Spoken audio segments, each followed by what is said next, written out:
Hai Infobankers, kembali lagi di program Break Time. Bersama saya, Adela Azahra. Welcome back to Break Time.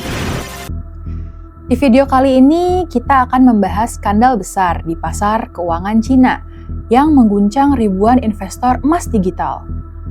Platform perdagangan emas digital milik JWR Group atau Jiwuri runtuh secara tiba-tiba.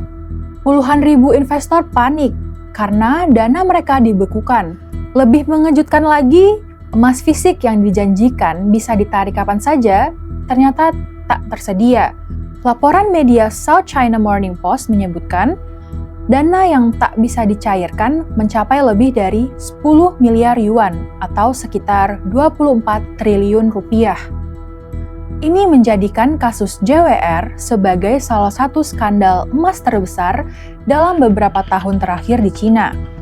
Ironisnya, kejatuhan ini terjadi di tengah lonjakan harga emas global. Saat harga emas mencetak rekor, investor retail di Cina berbondong-bondong membeli emas digital. Transaksi mudah, modal fleksibel, dan janji likuiditas tinggi membuat produk ini menjadi primadona. Namun, situasi berbalik cepat.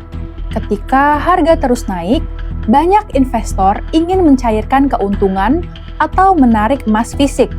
Gelombang penarikan terjadi serentak. Platform tak mampu memenuhi kewajiban. Penarikan diberhentikan. Akun dibekukan. Perusahaan bahkan hanya menawarkan kompensasi sekitar 20% dari total dana nasabah. Investigasi awal mengungkap dugaan persoalan serius. Sebagian emas yang tercatat di sistem diduga hanya bentuk data digital tanpa cadangan fisik yang memadai. Artinya, investor mungkin hanya memegang klaim, bukan emas batangan sungguhan. Kasus ini juga membuka celah regulasi.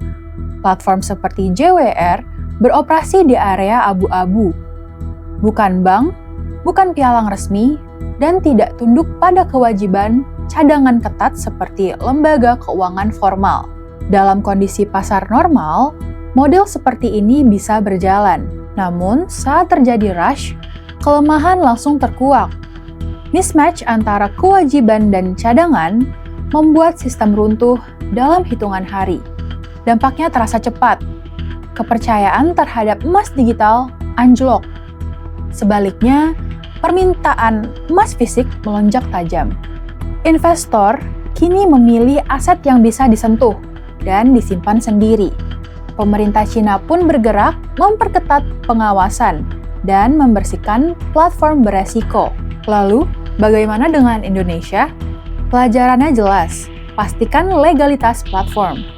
Periksa, apakah emas benar-benar tersedia secara fisik? Apakah bisa ditarik kapan saja? Dan apakah ada audit cadangan yang transparan? Karena emas memang dikenal sebagai safe haven. Namun, tanpa transparansi dan pengawasan, emas digital bisa berubah menjadi sumber kerugian besar. Nah, bagaimana menurut Infobankers? Apakah emas digital masih layak dipercaya? Tulis pendapat kamu di kolom komentar ya.